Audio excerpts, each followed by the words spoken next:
पैर पकड़ के मुझे, और मैं मान जाऊंगी।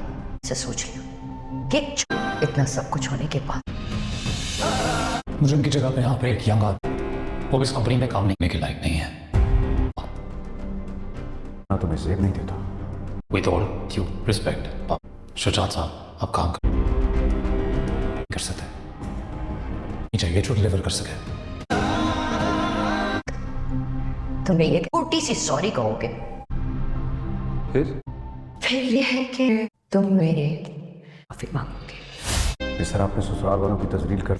टूटा हुआ दिल जो है ड्रामा बहुत अच्छा जा रहा है और इस ड्रामे का दी एंड बहुत जल्द होने ही वाला है, तो लाजमी देख लीजिएगा। लास्ट एपिसोड बहुत जल्द होने ही वाली है, तो लाजमी देख लीजिएगा इस ड्रामे को। बहुत अच्छा जा रहा है इस ड्रामे का।